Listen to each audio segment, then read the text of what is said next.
anything better than 3-3 or 4-2 kind of record. But now we've talked a lot about Stanford. Let's talk about the conference as a whole. The Conference of Champions that has been so far from a championship for a really long time. But this year, I think the Pac-12 should be better. It really should. And I think it's going to be fun no matter what. We're going to get a lot of competitive games across the West Coast. So, Daniel, let's make our predictions for the Pac-12. Let's break it down team by team. Is Cal going 0-6 in 2020 or just 1-5? And then, more importantly, who wins the North? Who wins the South? And we can do this either way. We can go team by team. We can pick our champions first. But I say let's show everybody our champions, then run it through in order from top to bottom in each division. Well, you know what I can tell you, King? Pac-12 going undefeated in non-conference play this year. But on a more serious note, I have Oregon winning the North. Not really a surprise there. I actually do have them losing a game. We'll get into that a little bit later. But I have them winning, going 5-1 and winning on the tiebreaker. And then in the South, again, a pretty much a paper pick. I have USC as a champion there. I really like what they have going on. A lot of good there going on, and I think they're going to win the South as well. Oh, I hate this. Oh my God, I hate disagreeing. Or excuse me, I hate agreeing. I would much rather disagree, but I can't. It is going to be Oregon, USC in the Pac-12 championship game, and we'll see what kind of records we give each one of those teams. I've got them both at 5-1. And we'll make our picks for the Pac-12 championship at the end of this segment. But I think that those two teams are the clear class of the conference. And it really begins and ends with talent. And particularly in USC's case, I'm betting on talent at the quarterback position, at the wide receiver position. I'm betting on USC to have one of the best offenses in the country and a hopefully improved defense. And on Oregon's side, I'm betting on the recruiting that Mario Cristobal has done over the past few years at the program turnover that he has been able to institute, because he's got a roster that can hang in the SEC. It can hang in the Big Ten. And so it can certainly hang in the Pac-12. He's built it up with a bunch of beefy guys, a bunch of fast guys on defense, and that's really going to shine through in this year where, frankly, game plans are going to be thrown out the window. There's less time for preparation, and so talent is going to win through. But then, Daniel, all right, let's start off with the North. Run it through from Oregon to the bottom, which if it's not Cal, go ahead and log off the show. Oregon, and then I have Stanford, 5-1, as we've talked about, finishing that 2 slot. Cal, okay, I have Cal beating Oregon, so I'm giving Oregon, that's their one loss, but Cal also is going to have a loss to, I forget what I said here, but wins against Washington, Oregon State, Oregon, and Washington State. Next, down the line, I got Washington, 3-3. I'm just not with you that they're going to rebound as much as people may think. I think, especially in this year against the North, which I think is going to be very competitive this year, it's going to be tough. Washington State at 1-5, and although I saw a lot of good out of Oregon State last year, going through the games, picking them all, I still have them at 0-6, and that's really not where they're at as a program. But I just think this year in particular is going to be so tough. That when I was going through and picking every game on the schedule, the teams that you want to see succeed, it's really hard to find W's in a conference-only schedule. And particularly, I think, in the North. I think the North is significantly stronger as a division than the South.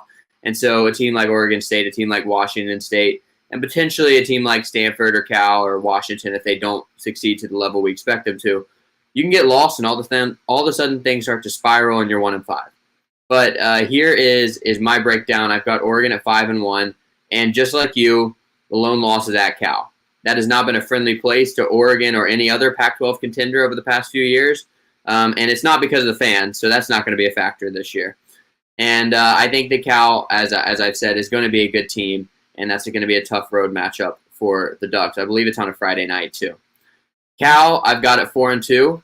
I've got them with losses to Arizona State and, of course, the big game loss. And so with that, I'm saying the big game loss is what keeps Cal out of the Pac-12 championship, which would just be glorious. Because if there's one thing that can salvage a mediocre season for Stanford, it's beating Cal and beating Cal in a game that really matters, and maybe a game that matters even more to the Bears than it does to the Cardinal. Then I've got UW at 4-2 with losses to Cal and Oregon. That would seem like a very UW year. kind of taking care of business and then losing your big games. And I am that's one of the teams I'm the least confident about. I really don't know what to expect from Washington, but I'm betting on Jimmy Lake and the talent that he's built up. Then Stanford, I've got at 3-3, as we said, with those losses to Oregon, Wazoo, and UW. And then Oregon State. I'm not a hater. I love what Jonathan Smith is doing in that program. I'm going to give him 2 wins this year. Give me 2 and 4 for the Beavers. Those wins coming over Wazoo and Utah. That's really going on the limit. Scares me, but you never know what to expect from Utah this season. And Oregon State, they were very good on offense last year. There's turnover on that side of the ball, but the defense, there's a lot of continuity, and they improved drastically last season. I'm thinking that Oregon State's actually going to have an above-average defense, which that would just be a revelation for them. Then Washington State, I've got at 1-5 with the only win over Stanford.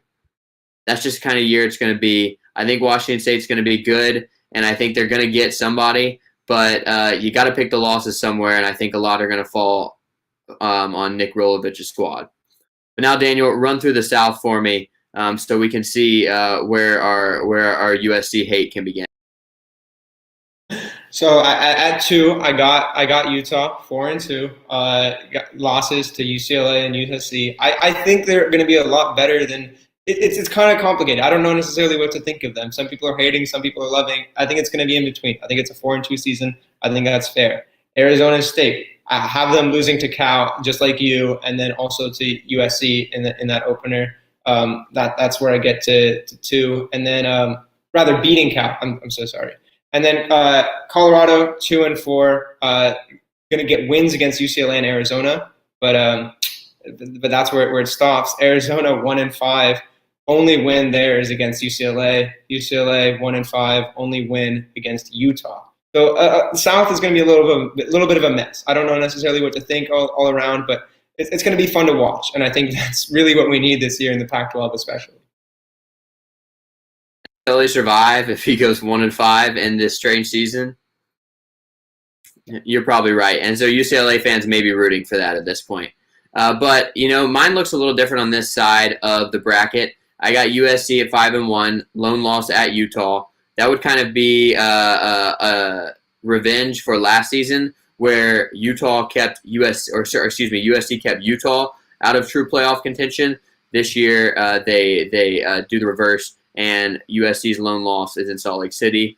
Then I've got Utah at 4-2, losses to Oregon State and UCLA. That's just crazy when I say that out loud, but once again, going to be a weird year. And Utah is in that Washington and Oregon camp. I don't really know what to expect from them this season. There's a lot of turnover, but I trust Kyle Whittingham and his program that they're going to put a good product on the field, particularly defensively, and they are always going to be good at home, even without those fans, because it is a weird place to play. Then Arizona State, I love Jaden Daniels. I think they're going to go 4-2, losses to USC and Utah. And I really do think that if Arizona State can upset USC in that opening week 9 a.m. kickoff, it could be a different story for that Pac-12 South race. I mean, Arizona State could kind of grab control of it right away, and the rest of the schedule is pretty manageable. So I could definitely see the Sun Devils being a sleeper. Then UCLA, I've got a little more optimism about Dorian Thompson-Robinson. I saw how motivated he is with his shout-out of Dash Sports. You can check that out on his Instagram. You could tell he wants to have a great season. You could tell that this is a UCLA team that has been facing a lot of disrespect over the past few years, and I think they climb out of that with this one.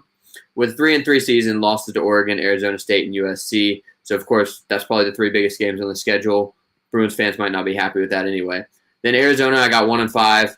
They're going to have a good offense. They're going to have a terrible defense, and this year I don't think that's enough. Colorado, I don't see anything here. I'm going 0-6. Go ahead and push me to 0-7 overall. I just don't see the Buffaloes being any good at all. I don't know what I'm supposed to like about this team. Last year, you could at least like Laviska Shenault. You could at least like some experience at the QB position with Steven Montez. There's none of that this year. And so I think it's going to be a rough first year for Carl Dorrell, one of the weirdest hires that I have certainly seen in the past few seasons. So, Daniel, with that, what is your